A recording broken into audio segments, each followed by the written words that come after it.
हमारे साथ बातचीत करने हैं बीजेपी सांसद मनोज तिवारी जी। सर, जिस तरह से ऑपरेशन सिंदूर हुआ उसके बाद में पाकिस्तान ने एक बहुत सारे सोशल मीडिया पर फर्जी वीडियो डालकर एक फेक नैरेटिव बनाने की कोशिश की। अब उसको काटने के लिए भारत सरकार जो है एक 7 डेलीगेशन विदेशों में भेज रही है। वो जाएंगे, पाकिस्तान की पोल खोलेंगे, फेक नैरेटिव को काटेंगे और ऑपरेशन सिंदूर में भारत ने क्या किया उसकी जानकारी देंगे। देखिए, इसमें कोई दो राय नहीं है कि पाकिस्तान जिस प्रकार से खुलेआम आतंकवाद का समर्थन कर रहा है, और मात्र समर्थन ही नहीं कर रहा है, उसको ट्रेनिंग दिलवा रहा है, उसको सेफ गार्ड दे रहा है। और ये तब हो रहा है जब पाकिस्तान न्यूक्लियर पावर भी है, ऐसा बताया जाता है। उसके बाद वो आतंकवादियों को ट्रेनिंग, आतंकवाद को समर्थन, और दुनिया में जहां जहां आतंकी कार्रवाई हो रही है उसके तार कहां से जुड़ रहे हैं? पाकिस्तान से। ऐसे में भारत चुप नहीं बैठ सकता, और जब दुनिया को सही तरह से पता चल जाएगा, वो अपना नैरेटिव बनाने की कोशिश करता है पाकिस्तान, मगर जो सच्चाई बताने की जरूरत है उसके लिए यह स्टेप बहुत जरूरी है। और मैं समझता हूं इसके लिए वर्तमान जो मोदी सरकार है उसकी तारीफ होनी चाहिए। अलग अलग जगह से लोग होंगे, और अब देखिए, भारत की किसी राजनीतिक दल का कोई सदस्य हो, किसी भी विचारधारा का कोई सदस्य हो, भारत सुरक्षित रहे, पूरे विश्व में शांति रहे, मानवता बचे, ये तो सबकी आकांक्षा होनी चाहिए। इसलिए ये स्टेप मुझे बहुत महत्वपूर्ण लग रहा है। हम आतंकवाद को करारा जवाब भी दे रहे हैं। ऑपरेशन सिंदूर जारी है। ऑपरेशन सिंदूर में सिर्फ आतंकवादियों के खिलाफ एक्शन है, और अगर उसके सेफ गार्ड में कोई हमारे ऊपर हमला करेगा तो हम उसको फोड़ेंगे। यह भारतीय सेना का सिद्धांत है, मोदी सरकार का सिद्धांत है, और इस स्टेप को जितना भी स्वागत हो करना चाहिए। सर, सरकार जो है तमाम पार्टियों के जो मेंबर ऑफ पार्लियामेंट हैं उनके साथ एक डेलीगेशन, उन्होंने 7 डेलीगेशन तैयार किए हैं। लेकिन जो है जयराम रमेश, कांग्रेस के नेता, वो ये कह रहे हैं कि सरकार, प्रधानमंत्री जो हैं वो मीटिंग तो 25 तारीख को सिर्फ एनडीए शासित राज्यों के मुख्यमंत्रियों की बुलाते हैं राजनीति करने के लिए, लेकिन जब विदेश में जवाब देना होता है तो सभी पार्टियों का डेलीगेशन भेजते हैं। तो ये तो दोहरा मापदंड है। नहीं, शायद वो इस मर्म को समझ नहीं पा रहे हैं। मैं बड़ी विनम्रता से बोलना चाहता हूं, इस तरह का बयान देने वाले लोगों को सोचना चाहिए कि निर्णय सरकार का है कि हमारी पॉलिसी क्या होगी। अब हम आपसे बोल रहे हैं, जब युद्ध हुआ, मतलब जो हमने जवाब दिया, युद्ध तो हमने नहीं घोषित किया, तो क्या हमने सभी पार्टियों से सर्वदलीय बैठक नहीं किया? मुझे खुशी है कि सभी दलों के लोगों ने इस समय एकजुट होकर खड़ा हुए। हम इसके लिए मेरा व्यक्तिगत रूप से मानना है कि मैं बार बार धन्यवाद दूंगा, कांग्रेस हो, सपा हो, बसपा हो, जो भी पार्टियां इस देश की, सबने एक साथ कहा। ओवैसी तक ने, जिनकी इतनी बुराइयां होती हैं कई उनके स्टेटमेंट के लिए, तो उस समय देश के लिए सब खड़ा हुआ।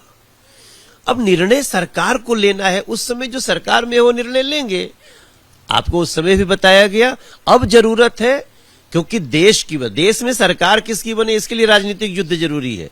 देश किस तरह से सुरक्षित हो और पूरे दुनिया में आतंकवादी देशों का, आतंकवाद समर्थक देशों का पर्दा खुले, इसके लिए तो भारत की हर पार्टी से बुलाना बहुत बड़ा कदम है। और इस तरह से मैं कांग्रेस के मित्रों को या जिसको भी बोलूंगा कि इतनी छोटी बात मत करो, इस समय भारत को इसकी आवश्यकता है। सर, विवाद इस बात पे भी हो गया है कि सरकार ने एक डेलीगेशन को लीड करने के लिए शशि थरूर का नाम दिया।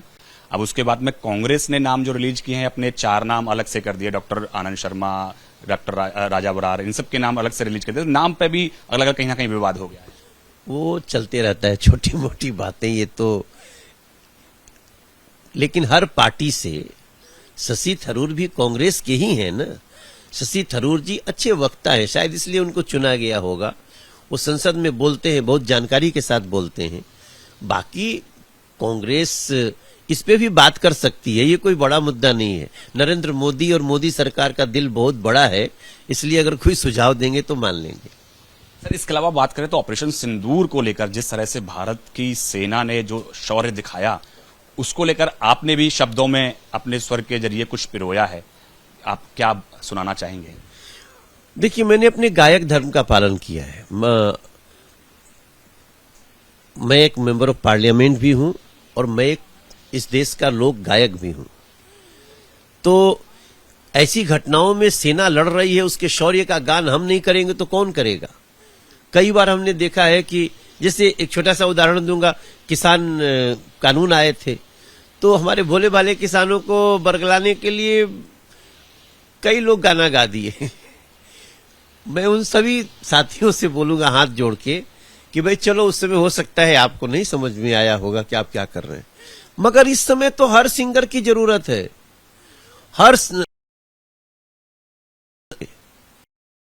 हर पत्रकार को, मीडिया को आवश्यकता है कि उनके शौर्य वाली बातों को दिखाया जाए ताकि इस देश की सेना का मनोबल बढ़े। हमने भी गाया है, हमारे गीत में एक पंक्ति है कि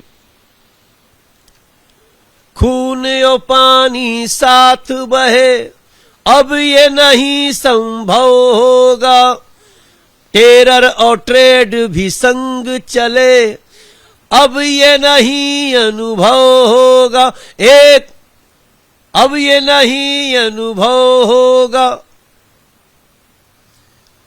और उसकी बात की भी कई लाइनों को हमने जोड़ा है। जो सेना ने एक पंक्ति कही थी, वो पंक्ति अचानक मेरे दिमाग से चली गई कि संग्राम बड़ा भीषण होगा, हाँ, याचना नहीं अब रण होगा, संग्राम बड़ा भीषण होगा।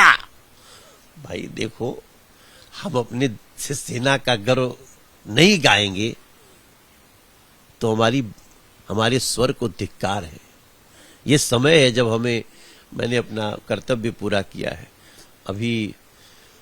अभी ऑडियो आया है, वीडियो भी डालेंगे, जरूरत पड़ेगी ऑपरेशन सिंदूर जारी है और भी करेंगे। मैं धन्यवाद करता हूं अपने साथियों को, हमारे नीलकांत बख्शी को, सुरभि तिवारी जिन्होंने प्रोड्यूस किया है, इन सब लोगों को मैं थैंक्स करता हूं। सूरज लड़का जिसने बनाया है, और बहुत सारे लोग मिलकर के इस संगीत को बनाए।